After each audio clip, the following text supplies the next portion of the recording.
కానీ ఈ యొక్క ద్వితీయ శ్రేణి నాయకత్వం, వాటిని ఏమంటారు, వీళ్ళు చుట్టూ ఉండేటటువంటి వాళ్ళని కోటరీ.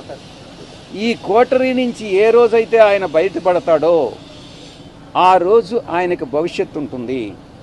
లేకుండా ఉంటే భవిష్యత్ అనేటటువంటిది చాలా కష్టంగా ఉంటుంది. ఇంతకన్నా మించి చెప్పగలిగింది ఏం లేదు. నేను ఇంకోటి, ఆయన జగన్మోహన్ రెడ్డి గారితో నేను మాట్లాడినప్పుడు నేను చాలా స్పష్టంగా చెప్పా, సార్ మీ మనసులో నాకు స్థానం లేదు, నా మనసు విరిగిపోయింది. మీ మనసులో స్థానం లేనప్పుడు ఈ పార్టీలో కొనసాగాల్సినటువంటి అవసరం నాకు లేదు. కాబట్టే నేను ఈ పార్టీ వదిలి వెళ్ళిపోతున్నాను. మీ చుట్టూ ఉండే వాళ్ళ చెప్పుడు మాటలు విని మీరు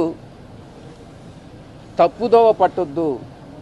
మీకు ఎవరు నిజాలు చెప్తున్నారు, ఎవరు అబద్ధాలు చెప్తున్నారు అన్నటువంటిది మీరు పూర్తిగా అర్థం చేసుకోండి. అర్థం చేసుకొని మీరు నిర్ణయాలు తీసుకోండి. అప్పుడు మీరు ప్రజలకు ఉపయోగపడతారు. మీరు నాయకులు, అధినాయకులు, ముఖ్యమంత్రిగా 5 సంవత్సరాలు పనిచేసినటువంటి అనుభవం ఉంది. భవిష్యత్తులో కూడా మీరు ఇంకా ప్రజలకు సేవ చేయాలి. కాబట్టి ఈ చుట్టూ ఉండేటటువంటి వాళ్ళ మాటలు వినవద్దు అని నేను ఫోన్లో మాట్లాడినప్పుడు లండన్కి నేను చాలా స్పష్టంగా చెప్పాను. నా మనసు విరిగిపోయింది కాబట్టే నేను పార్టీ నుంచి బయట వచ్చా. రాజకీయాలను ఎక్కడ బయట నుంచి పోయేటటువంటి ఇన్ఫర్మేషన్ ఈ యొక్క కోటరీకి అనుకూలంగా ఉంటే, ఎవరినైనా ఆయనకి పరిచయం చేయాలి, తీసుకెళ్ళాలి అని అంటే ఈ కోటరీ కానీ అంగీకరిస్తే వాళ్ళకి ఏదో ఒక రకంగా నయానో భయానో, లేకుంటే మంచిగానో కాళ్ళు పట్టుకోనో చేతులు పట్టుకోనో, లేకుంటే ఆర్థికంగా ఏదో ఒకటి చేసో వాళ్ళు ఆయన దగ్గరికి పంపిస్తారే కానీ దేవుడి దగ్గరికి, పూజారులు అదర్వైజ్ దేవుడి దగ్గరికి పంపించట్ల.